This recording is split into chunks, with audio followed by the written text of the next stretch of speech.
की कीमत आज विश्व मानवता चुका रही है। हम में से हर व्यक्ति इस बात को महसूस करता है। आज के इस समारोह में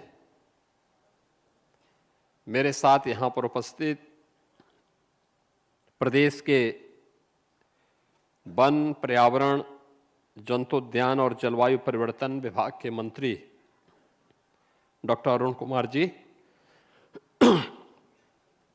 विभाग के राज्य मंत्री श्री केपी मलिक जी, प्रदेश सरकार के सलाहकार श्री अवनीश अवस्थी जी, प्रमुख सचिव वन एवं पर्यावरण श्रीमती वी हेकाली जी, अध्यक्ष उत्तर प्रदेश प्रदूषण नियंत्रण बोर्ड श्री आरपी सिंह जी, प्रधान मुख्य वन संरक्षक और विभागाध्यक्ष सुनील चौधरी जी, प्रधान मुख्य वन संरक्षक वन्यजीव श्रीमती अनुराधा बेमोरी जी, आज के इस कार्यक्रम में उपस्थित वन और पर्यावरण विभाग के सभी अधिकारीगण, विश्व बैंक के प्रतिनिधिगण और विभिन्न सामाजिक संगठनों से जुड़े हुए, सांस्कृतिक संगठनों से जुड़े हुए सभी पदाधिकारीगण, इस समारोह में उपस्थित जनप्रतिनिधिगण, प्रतिभागीगण और उपस्थित बहनों और भाइयों, मैं सबसे पहले विश्व पर्यावरण दिवस के अवसर पर आप सभी को, पूरे प्रदेश वासियों को हृदय से बधाई देता हूं। इस समारोह में और इस समारोह को सफल बनाने के लिए आयोजित विभिन्न प्रकार के आयोजनों, कार्यक्रमों और प्रतियोगिताओं का हिस्सा बनने के लिए हृदय से धन्यवाद देते हुए आप सबका मैं स्वागत करता हूं, अभिनंदन करता हूं। आज का दिन हम सब के लिए बहुत महत्वपूर्ण है और महत्वपूर्ण इसलिए है क्योंकि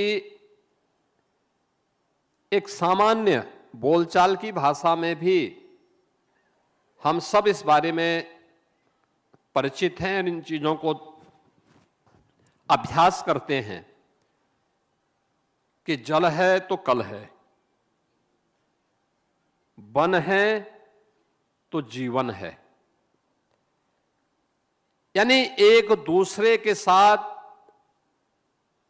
कैसे जीवन चक्र जुड़ा हुआ है, लेकिन उनकी हमने सर्वाधिक उपेक्षा भी की है और उस उपेक्षा की कीमत आज विश्व मानवता चुका रही है। हम में से हर व्यक्ति इस बात को महसूस करता है। जिसकी उम्र 40, 45 या 50 वर्ष की है, उसने अपने छोटे से जीवन के इस कालखंड में पर्यावरण के साथ हुए खिलवाड़ की कीमत को किस रूप में हम चुका रहे हैं, उसने मौसम चक्र को बदलते हुए देखा होगा। हम लोग इस बात को देखते हैं कि इससे पहले, यानी आप देखेंगे आज से 25 वर्ष पहले मौसम का जो चक्र होता था उसमें और आज में लगभग 1 से 1.5 महीने का अंतर आ गया है। परिणाम क्या है? उत्तर प्रदेश जैसे राज्य के लिए या भारत जैसे देश के लिए, जिसके बारे में कहा जाता है ये कृषि आधारित अर्थव्यवस्था का देश या कृषि आधारित अर्थव्यवस्था का राज्य, और उसमें अगर मौसम चक्र में अंतर आएगा तो सबसे अधिक प्रभावित कौन होगा? किसान की आमदनी पे असर पड़ेगा, अतिवृष्टि का सामना करना पड़ेगा, अनावृष्टि का सामना करना पड़ेगा,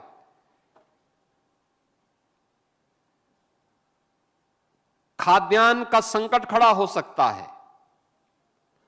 और पूरी दुनिया आज उन चीजों से चिंतित भी है और उनके लिए असमय घटित होने वाली प्राकृतिक आपदाएं एक चेतावनी भी है।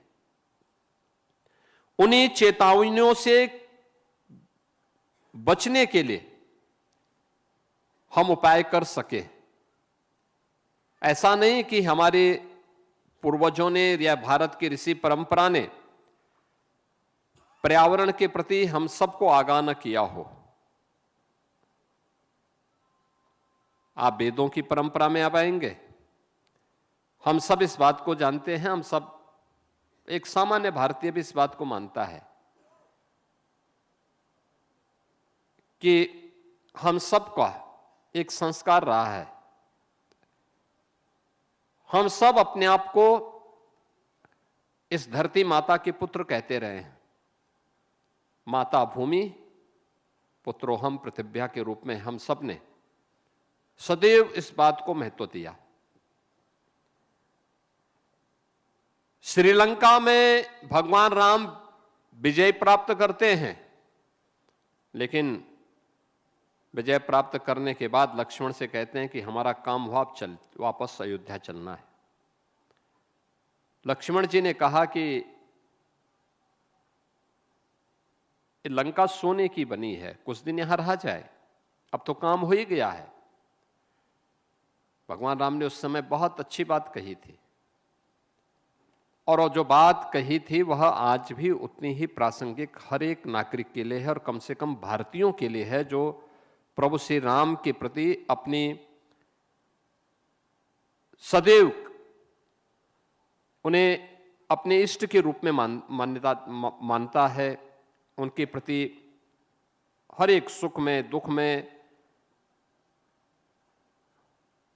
अपने हर उस पक्ष में जिस नाम का स्मरण करता है वह प्रभु राम का है। और प्रभु राम ने उस समय जो बात कही थी कि अपि स्वर्णमयी लंका न मे लक्ष्मण रोचते, जननी जन्म भूमि से स्वर्गादपि गरीयसी। आप सोचिए, यानी लक्ष्मण जी को भगवान राम क्या कहते हैं कि भाई सोने की लंका भले ही, इस लंका भले ही सोने की क्यों ना हो, लेकिन ये मुझे अच्छी नहीं लगती। यानी ये हमारे लिए रुचिकर नहीं होना चाहिए, क्योंकि हम सब का संस्कार क्या है कि जिस मां ने जन्म दिया है और जहां हमने जन्म लिया है उसके प्रति अपने कर्तव्यों का निर्वहन करना, उसके प्रति कृतज्ञता ज्ञापित करना, ये हम सबका दायित्व होना चाहिए। उससे बढ़कर के कुछ नहीं हो सकता, ये स्वर्ग से भी बढ़कर के हैं। स्वर्ग की कामना जो की गई है ना, यह व्यक्ति मानता है जहां उसको भौतिक उपलब्धियां बहुत कुछ हासिल हो जाए, लेकिन याद करना ये भौतिक उपलब्धियां आपके लिए क्षणिक तो हैं ही, लेकिन तभी तक इसकी उपलब्धि है जब तक आप स्वस्थ हैं और आरोग्यता के लक्ष्य को, निरोग होकर के आप आरोग्यता के लक्ष्य को प्राप्त कर रहे हैं। हम सबके सामने आज ये चुनौती है कि कैसे हम पर्यावरण की रक्षा करें। पर्यावरण के समक्ष इन चुनौतियों का सामना करने के लिए भारत के जितने भी पवित्र ग्रंथ हैं उन ग्रंथों का अवलोकन करें, या फिर भारत की परंपरा में हर एक जीव जंतु के प्रति हमारे जो संपर्क और संवाद बनाए गए हैं, उनके साथ जो हम लोगों ने संबंध जोड़े हैं, ये भी इस ओर हमारा ध्यान आकर्षित करता है। आप देखो ना, हम भगवान शंकर की पूजा करते हैं, उनका आभूषण क्या है? सर्प है। गले में वे सर्प रखे हुए हैं। सवारी क्या है? नंदी है। उनके पुत्र कार्तिकेय को लें, उनकी सवारी क्या है? मोर है। दूसरे पुत्र गणपति को लें, उनकी सवारी क्या है? मूस है, चूहा है। और अगर आप जगत जननी मां भगवती को देखें, उनकी सवारी क्या है? शेर है, बाघ। अब आप सोचो, बाघ और बैल की क्या मित्रता हो सकती है क्या? लेकिन दिखाया है इन सब की उपयोगिता है। याद करना, आप किसी जू में चले जाइए, आपने सब देखा, लेकिन अगर वहां टाइगर नहीं है तो व्यक्ति संतुष्ट होता ही नहीं। ऐसे लगता है जैसे कुछ देखा ही ना हो। मैं अक्सर इस चीज को देखता हूं।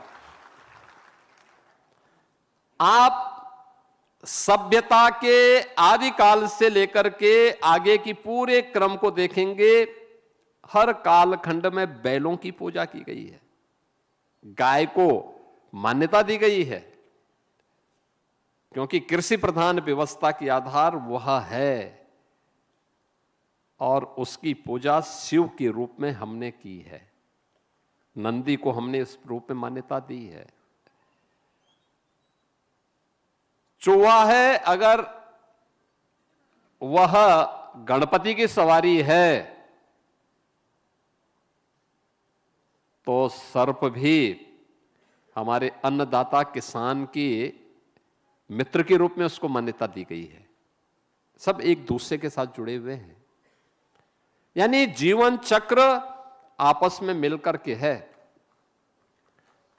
और ये आप देखेंगे ना, हम लोग तो आज प्रातःकाल विश्व पर्यावरण दिवस के अवसर पर हम लोगों को कोकरेल में वृक्षारोपण के कार्यक्रम के साथ जुड़ने का अवसर प्राप्त हुआ। मैं देख रहा था वहां पे कितनी अच्छी वनस्पतियां वहां मौजूद हैं, कितने पेड़ पौधे हैं। लखनऊ सिटी के टेम्परेचर में और कोकरेल के टेम्परेचर में आप देखेंगे तो यह 3 से 4 डिग्री का अंतर ही आ जाता है, इसी में आ जाता है। जिस समय लखनऊ में टेम्परेचर 45 डिग्री होगा, उस समय कोकरेल में वह 40 के आसपास होगा या उससे भी कम होगा। कितना शानदार प्राकृतिक वातावरण है। इस प्रकृति की गोद में जो कुछ भी आगे बढ़ेगा वह आरोग्यता के लिए, उत्तम आरोग्यता के लिए, हर व्यक्ति के लिए, हर जीव जंतु के लिए उतना ही महत्वपूर्ण होगा। और उसी भाव के साथ आज विश्व पर्यावरण के कार्यक्रम के साथ हम सब जुड़ रहे हैं। और इस बार की जो थीम दी गई है इस सब कार्य के लिए, जिसके बारे में अभी हमारे वन और पर्यावरण मंत्री जी ने कहा है, इस बार की जो थीम है, inspired by nature for climate for our future, यानी इसका मतलब ही है कि हम सब स्वच्छ वायु, निर्मल जल, उपजाऊ भूमि और हरित वन, ये मानव सभ्यता की जीवन रेखा है। और यह तभी रहेगा जब प्रकृति सुरक्षित रहेगी, तभी मानवता सुरक्षित रह पाएगी। और इस दृष्टि से हम सभी लोग इस कार्यक्रम के साथ जुड़े हुए हैं। हमारे यहां इस बात को हमेशा लोग मान्यता देते रहे हैं। आज तो आपके यहां जल जीवन मिशन के अंतर्गत हर घर नल की योजना आ गई है। लोगों ने अपने अपने समरसेबल भी लगाए हुए हैं, पेयजल की व्यवस्था है। लेकिन पहले कुआं खोदना एक पवित्र कार्य माना जाता था और मान्यता क्या थी कि 10 कूप समावापी, 10 वापी समो हृदय, 10 हृदय समा पुत्रो, 10 पुत्र समो द्रुम, यानी 10 कुओं के बराबर एक बावड़ी, 10 बावड़ियों के बराबर एक तालाब, 10 तालाबों के बराबर एक पुत्र और 10 पुत्रों के बराबर एक वृक्ष होता है, यानी ब्रिक्स का महत्व सबसे अधिक है। आज आप देख रहे होंगे कितने अच्छे कार्यक्रम में, कितने पावन कार्यक्रम के साथ आप जुड़े हैं। एक पेड़ मां के नाम, इस कार्यक्रम का हमने शुभारंभ किया। प्रदेश में आर्द्र भूमि के रूप में 100 ऐसे स्थल चिन्हित किए गए। देश में रामसर साइट के रूप में 100वां और उत्तर प्रदेश का 13वां रामसर साइट आज यहां पे हम लोगों ने लॉन्च किया है। यूपी कैंप स्कीम के अंतर्गत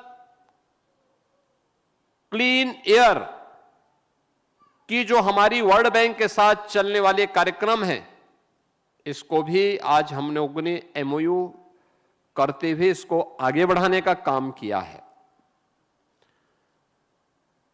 यानी अनेक कार्यक्रमों को एक साथ हम आगे बढ़ा रहे हैं और इसीलिए प्रधानमंत्री जी ने हर भारतवासी से अपील की है कि वृक्षारोपण महाअभियान के दौरान हम जननी और जन्मभूमि के प्रति पर्यावरण की चुनौती का सामना करने के लिए, और इन चुनौतियों में हम भी प्रकृति के साथ खड़े हैं, इस दृष्टि से उन्होंने एक पेड़ मां के नाम इस बृहद अभियान को देशवासियों को 3 वर्ष पहले इसके लिए आह्वान किया था।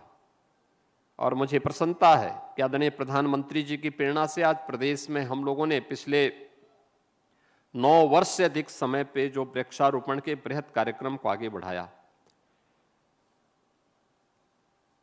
मुझे याद है पहले वर्ष 2017 में मार्च में सरकार बनी, हम लोगों को वृक्षारोपण के कार्यक्रम को करना था। बामुश्किल 5 लाख पेड़ हमें मिल पाए थे वन विभाग की नर्सरी में। आज वही वन विभाग अपनी नर्सरियों में 50 करोड़ नर्सरी तैयार करता है। आज हमारे पास लगभग 55 करोड़, यानी गवर्नमेंट की भी और प्राइवेट नर्सरियों में भी इतने पेड़ लगाने के लिए नर्सरी मौजूद है। हम लोगों ने लगातार इस संख्या को बढ़ाया है। आज हम 5 करोड़ वृक्षारोपण के कार्यक्रम को प्रदेश भर में लगा रहे हैं, एक पेड़ मां के नाम इस अभियान के साथ। और यह अभियान आगे बढ़ेगा। वन महोत्सव के अवसर पर जब थोड़ा बरसात हो जाएगी तो जुलाई मास में, अगले महीने ही, एक दिन में बड़ा अभियान चलेगा जिसमें 35 करोड़ वृक्षारोपण का कार्यक्रम, महाअभियान का कार्यक्रम, एक पेड़ मां के नाम प्रदेश का हर नागरिक लगाएगा, हर व्यक्ति के नाम पर लगेगा जो अपनी मां के नाम पर एक पेड़ लगाएगा। और प्रकृति, इस धरती माता के प्रति भी अपने कर्तव्यों का निर्वहन उसके माध्यम से करेगा। और इसीलिए इन कार्यक्रमों को आगे बढ़ाने के लिए हम लोगों ने इस अभियान को लगातार एक नई गति दी है और उसी गति को आगे बढ़ाने की दिशा से आज हम सब आपके सामने हैं।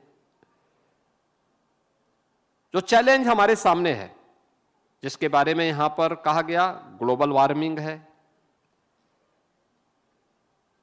वायु प्रदूषण है, बायोडायवर्सिटी का क्षरण है और जल संकट, ये अपने आप में एक चैलेंज है। इन सब के लिए इसके कारण क्या हो रहा है? पर्यावरण में ग्रीन हाउस गैसेज, तमाम ऐसे पार्टिकल आ रहे हैं जो लंग्स को प्रभावित कर रहे हैं, सिंथेटिक केमिकल है, और समय के साथ ही डिकम्पोज न होने के कारण ऐसी चीजें पर्यावरण में घुल रही हैं जो पर्यावरण के लिए नुकसानदायी हैं। परिणाम है कि वर्षा का चक्र ही बदल गया है। अनियमित वर्षा, सूखा, एक समय में देश के किसी कोने में सूखा होता है, दूसरे कोने में बाढ़ होती है। प्रदेश में ही एक और अतिवृष्टि है, एक और अनावृष्टि है। ये तमाम संकट हैं और इन सभी संकटों का सामना करने के लिए प्रधानमंत्री जी ने जो विजन देशवासियों को दिया है, उसमें वसुधैव कुटुंबकम के अनुरूप उन्होंने कहा है एक पृथ्वी, एक परिवार और एक भविष्य का संदेश भी पूरी दुनिया को उन्होंने दिया है। और इस अभियान के तहत हम लोग यह एक बड़े कार्यक्रम को लेकर के आगे बढ़े हैं। मैं आज के इस अवसर पर आप सबसे कहूंगा, हमने यहां पे जो वेटलैंड स्कीम के अंतर्गत यूपी ने अकेले यूपी में 100 ऐसी साइट चिन्हित की। मेरा मानना है यूपी जल संसाधन की दृष्टि से देश के समृद्धतम राज्यों में से एक है। ऐसी अनेक साइट हमारे पास मौजूद हैं, हमें उसको चिन्हित करना होगा, अवैध कब्जे से इसको मुक्त करना होगा। याद रखना, प्रकृति के लिए मनुष्य को ही जीवित नहीं रहना है, जीव सृष्टि को ही नहीं रहना है, जंतु सृष्टि को भी रखना है। और ये जैव विविधता, ये मानव सभ्यता के लिए, जीव सृष्टि के लिए अत्यंत महत्वपूर्ण है। और उस महत्वपूर्ण अभियान का एक हिस्सा हम सबको बनना है। और उसके लिए यह कार्यक्रम, आज अनेक प्रकार के जो कार्यक्रम आज यहां पर लॉन्च किए गए हैं, जिसमें हम लोगों ने एक पेड़ मां के नाम के महाअभियान का भी अभियान को शुभारंभ किया। यूपी कैंप से जुड़े हुए उस कार्यक्रम को भी यहां पर एमओयू को आगे बढ़ाने के साथ उसका लोगो, उसकी वेबसाइट, इन सबको भी यहां पे हम लोगों ने आगे बढ़ाया है। उत्तर प्रदेश में 100 वेटलैंड, इसमें हम लोगों ने उसकी अधिसूचना की घोषणा की है और वेटलैंड पोर्टल को भी लॉन्च किया है। उत्तर प्रदेश पर्यावरण प्रदूषण, जो हमारा पर्यावरण जो प्रदूषण नियंत्रण बोर्ड है, उसने यूपी अपने बोर्ड का मैस्कट का भी अनावरण किया है। और प्रदेश के अंदर रामसर स्थलों को लेकर के जो अभियान प्रारंभ किया था, याद करिए, आज से 9 वर्ष पहले केवल एक रामसर साइट थी, आज हमारे पास 13 ऐसे साइट उपलब्ध हो चुकी है। और ये साइट जो देश के अंदर जिन्होंने इमरजेंसी के खिलाफ शंखनाद किया था, महान स्वतंत्रता संग्राम सेनानी श्री जयप्रकाश जी के पावन जन्मभूमि से जुड़ी हुई जनपद बलिया के अंदर सुरहा ताल, ये 13वां रामसर साइट के रूप में चिन्हित हुआ है। अनेक ऐसे स्थल हैं जो हम सबके सामने हैं, जिनको हम आगे बढ़ा सकते हैं और ये सभी कार्यक्रम अच्छे ढंग से आगे बढ़ सकते हैं। अभी मुझे पिछले दिनों गोरखपुर में एक कार्यक्रम के साथ जुड़ने का अवसर प्राप्त हुआ था। वहां पे एक चिलवा ताल है, ऐसे पड़ा हुआ था।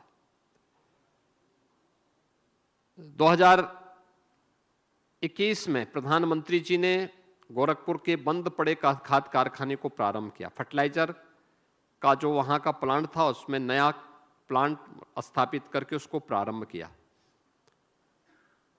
अब उस प्लांट को प्रारंभ करने के लिए जल की आपूर्ति कहां से होगी?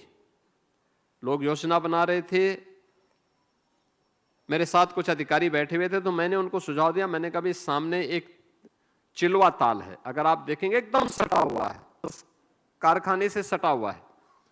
मैंने कहा, अगर आप इसको थोड़ा देखेंगे और इसका संरक्षण कर लेंगे तो आपको अच्छा वाटर यहां मिल सकता है। उन्होंने उस पूरे चिलवा ताल को संरक्षित करवाया। उसमें काश्तकारों की लैंड भी थी। आज आप देख रहे होंगे गोरखपुर का फर्टिलाइजर कारखाना प्रारंभ हो चुका है और पूरी वाटर की सप्लाई जो भी हो रही है उसी चिलवा ताल से हो रही है। और न केवल प्लांट के लिए बल्कि वहां पर जो टाउनशिप बसी हुई है, जो लोग वहां काम करने वाले लोग हैं, उन लोगों के लिए भी, उसी कैंपस में एक सैनिक स्कूल है उनके लिए भी, वहां पे एसएसबी का भी एक मुख्यालय है जो भारत नेपाल बॉर्डर पर सुरक्षा के दायित्व को और पेट्रोलिंग के दायित्व को निर्वहन करती है, उनके लिए भी जल की आपूर्ति आज उसी ताल से हो रही है। और मैं गया था वहां पे, कितना बड़ा ताल संरक्षित हो गया। शाम के समय इतना अद्भुत वातावरण था। टेम्परेचर गोरखपुर का उस दिन लगभग 45 डिग्री था। और जब 3 दिन पहले जब मैं उस शाम के समय 5 बजे के आसपास उस ताल के किनारे गया, ऐसे लगता था जैसे 35 डिग्री से कम का टेम्परेचर हो। बहुत शानदार वातावरण वहां पे था। हम भी संरक्षित कर सकते हैं ऐसे तालाबों के, और गोरखपुर ने तो रामगढ़ ताल को संरक्षित कर दिया। 1400 एकड़ क्षेत्रफल में फैला है। 1400 एकड़ में। ये चिलवा ताल भी लगभग 400-500 एकड़ से ज्यादा क्षेत्रफल में फैला हुआ है। विशुद्ध नेचुरल वाटर बॉडी है। लेकिन जब अवैध कब्जे हो जाते हैं, मैं धन्यवाद दूंगा उन ग्राम प्रधानों को जिन्होंने अपने ग्राम पंचायत के अंदर ऐसे लैंड को जो वहां पे वेटलैंड के रूप में या रामसर साइट के रूप में आगे बढ़ सकती हैं, उन्हें चिन्हित करके उन्हें नोटिफिकेशन के साथ जोड़ने के कार्यक्रम के साथ वे जुड़े हैं। और वास्तव में ये हमारा दायित्व भी बनता है और ये हमारा उस कार्यक्रम का हिस्सा भी है। आज सुरवा ताल, ये हम लोगों ने इसको घोषित करने के कार्यक्रम को आगे बढ़ाया है और मेरा मानना है कि ये चीजें आगे बढ़ेंगे। दूसरा, श्रावस्ती के अंदर जो हमें गुलेरा यानी केन नाला बायोडायवर्सिटी हेरिटेज साइट के रूप में उसको अधिसूचित किया है। श्रावस्ती भगवान राम के पुत्र लव के द्वारा बसाई गई नगरी है। भगवान बुद्ध ने सर्वाधिक चातुर्मास वहीं व्यतीत किए थे। जैन परंपरा से जुड़ी हुई भी वो तीर्थस्थली है। इतनी महत्वपूर्ण स्थली पे उसकी उपेक्षा होती रही, लेकिन आज वहां पर केन नाला को भी वहां पर बायोडायवर्सिटी हेरिटेज साइट के रूप में अधिसूचित किया गया है। और उसकी वीडियो को आपने देखा होगा, कितनी अच्छी चीजें वहां पर देखने को मिल रही हैं। मैं धन्यवाद दूंगा यहां पर कि यूपी कैंप लोगो डिजाइन की जो प्रतियोगिता हुई थी, उनके विजेताओं को भी सम्मानित किया गया।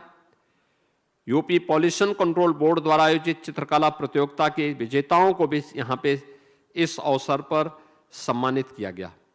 मैं आज के इस अवसर पर आप सबसे यही कहूंगा कि ग्राम प्रधानों का दायित्व है या नगर निकायों के चेयरमैन या महापौर का दायित्व बनता है कि जो भी इन क्षेत्रों में हमारे पास तालाब हैं, पोखर हैं, कुएं हैं, बावड़ियां हैं, इनको हम संरक्षित करें, इनको अपनी ग्राम पंचायत का हिस्सा बनाएं, नगर निकाय का हिस्सा बनाएं। अमृत सरोवर के रूप में आजादी के अमृत महोत्सव के अवसर पर प्रधानमंत्री जी ने अमृत महोत्सव सरोवर हर एक ग्राम पंचायत में स्थापित करने के एक बड़े कार्यक्रम को हाथ में लिया था। एक पेड़ मां का नाम हम उसमें स्थापित करवाएं। कुओं को संरक्षित करना, उनको सुरक्षित करना, बावड़ियों को फिर से पुनर्जीवित करना, जल संरक्षण के आधार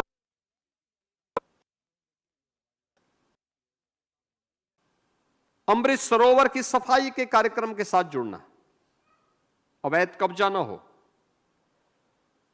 नदी के कैचमेंट एरिया में अवैध अतिक्रमण न हो, यह भी हमें देखना।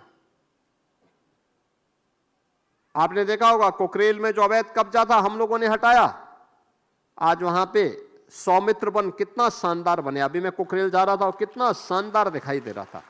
यानी लखनऊ की जो सबसे शानदार प्राकृतिक दृश्य हो सकता उसमें से एक सौमित्र वन भी है कुकरेल के किनारे। नहीं तो वहां कब्जे हो रखे थे, हर किसी का कब्जा। तो उन भूमाफियाओं से भी हमें सजग रहना होगा, उन वन माफियाओं से भी हमें सजग रहना होगा जो अवैध कटान करते हैं। उन स्मगलरों से भी हमें सचेत रहना पड़ेगा जो वन्य जीवों को नुकसान पहुंचाते हैं। उन माफिया से भी हमें सचेत रहना होगा जो इल्लीगल माइनिंग करते हैं और प्रकृति को नुकसान पहुंचा रहे हैं। और उन सभी लोगों से भी जो कुओं को, बावड़ियों को नुकसान पहुंचा करके या जल के किसी स्रोत को नुकसान पहुंचाते हैं, एक सजग नागरिक के रूप में, एक जागरूक जनप्रतिनिधि के रूप में हर नागरिक का यह दायित्व बनता है कि हम मातृभूमि के प्रति इन दायित्वों का निर्वहन करें। आज के इस अवसर पर, विश्व पर्यावरण दिवस के अवसर पर जो एक कार्यक्रम आज आयोजित किया गया है, एक पेड़ मां के नाम, आप सबसे और पूरे प्रदेशवासियों से मैं अपील करूंगा कि आज तो आप एक पेड़ मां के नाम लगाए ही। यह अभियान हमारा आगे बढ़ेगा। बरसात होगी, वन महोत्सव के अवसर पर जुलाई मास में एक दिन, एक तिथि तय होगी। उस तिथि के दिन, उस तिथि को के अवसर पर पूरे प्रदेश भर में एक दिन में हम लोगों को 35 करोड़ से अधिक वृक्ष लगाने हैं और उसकी पूरी तैयारी, पूरा होमवर्क हमारा हो चुका है। वन विभाग को नोडल विभाग बनाया गया है। आप सोचो, 242 करोड़ वृक्षारोपण के कार्यक्रम को हमने बढ़ाया। यूपी जैसे राज्य में जहां इंफ्रास्ट्रक्चर सर्वाधिक हम लोगों ने 9 वर्षों में स्थापित किया, वहां फॉरेस्ट कवर बढ़ा है। यानी यूपी में सर्वाधिक एक्सप्रेसवे, सर्वाधिक मार्गों को हम लोगों ने 4 लेन 6 लेन बनाया। सबसे ज्यादा इंफ्रास्ट्रक्चर देश के अंदर किसी राज्य में स्थापित हुआ है 9 वर्षों में तो यूपी के अंदर हुआ। लेकिन उस राज्य ने फॉरेस्ट कवर बढ़ाने में भी सफलता प्राप्त की है। ये चीजें दिखती हैं कि अच्छी प्रगति उस दिशा में हुई है, लेकिन हर नागरिक जागरूक हो जाए तो यह तो हम करें, सिंगल यूज प्लास्टिक को पूरी तरह मुक्त करें। यह पर्यावरण के लिए भी संकट है, आपके स्वास्थ्य के लिए भी संकट है। इन दोनों से अगर हम इस कार्यक्रम को आगे बढ़ा पाएंगे, सिंगल यूज प्लास्टिक को रोकना, अधिक से अधिक संख्या में, याद करना कि अधिक से अधिक पैमाने पे हम लोग जल संरक्षण के कार्यक्रम के साथ जुड़ें। और इसके लिए 5 संकल्प हम सबको इस अवसर पर लेने होंगे। एक, हर नागरिक एक पेड़ मां के नाम पर अवश्य लगाएगा, कम से कम एक पेड़ मां के नाम अवश्य हो, यह हर नागरिक का दायित्व है। दूसरा, पेड़ लगाना ही नहीं, उसकी सुरक्षा का दायित्व भी लेना है। हर एक ओर से उससे बचाना है, उन शरारती तत्वों से जो पेड़ों को नुकसान पहुंचाते हैं, उन लोगों से भी, अन्य जीव जंतुओं से भी बचाना है, उसकी रक्षा करना। तीसरा, जल संरक्षण को अपने जीवन का हिस्सा बनाना। हम देखते हैं, हमने हर घर नल की योजना को आगे बढ़ाया, पता लगा कोई टोंटी चोरी कर रहा है, कोई अन्य प्रकार से उसको नुकसान कर रहा है। खुला है तो खुला हुआ है, ये न हो। हमारा दायित्व बनता है कि हम अगर कोई व्यक्ति चोरी कर रहा है तो उसको टोके, कोई व्यक्ति टोंटी खोल करके जा रहा है, उसको वैसे खोल दे रहा है, बंद नहीं कर रहा है, उसको भी रोके। तो ये सभी चीजें हम उसके साथ जुड़ें। चौथा संकल्प होना चाहिए, सिंगल यूज प्लास्टिक को पूरी तरह रोके। उससे भी हमें पर्यावरण को होने वाले नुकसान के साथ हमें वो करना पड़ेगा। और अंतिम जो संकल्प है वह प्रकृति के अनुकूल जीवन शैली को अपनाना। प्रकृति के अनुकूल, याद रखना, जीरो नेट के लक्ष्य को प्राप्त करना है, यानी जहां पे कार्बन उत्सर्जन न्यूनतम हो। इसके लिए हम सबको कार्य करना होगा, लगना पड़ेगा। याद करना, विकसित भारत की आधारशिला एक स्वच्छ पर्यावरण के माध्यम से ही संभव हो सकती है और स्वच्छ पर्यावरण की दिशा में हम सब मिलकर के कार्य करेंगे। इस विश्वास के साथ आत्मनिर्भर विकसित भारत के साथ हमें आत्मनिर्भर विकसित उत्तर प्रदेश के इस कार्यक्रम में अपना योगदान देना होगा। आप सबके प्रति मेरी मंगलमय शुभकामनाएं हैं। धन्यवाद। जय हिंद। तो लखनऊ से मुख्यमंत्री योगी आदित्यनाथ को आप सुन रहे थे। विश्व पर्यावरण दिवस के उपलक्ष्य में उन्होंने जो है पर्यावरण संरक्षण को लेकर कई महत्वपूर्ण बिंदुओं पर चर्चा की। उन्होंने कहा कि आज के दिन एक पेड़ जरूर लगाए, क्योंकि आगामी मॉनसून सीजन को देखते हुए अगर अभी से वृक्षारोपण किया जाएगा तो हरियाली की दिशा में कदम जो है उठता नजर आएगा। इसी कड़ी में उन्होंने पर्यावरण संरक्षण को लेकर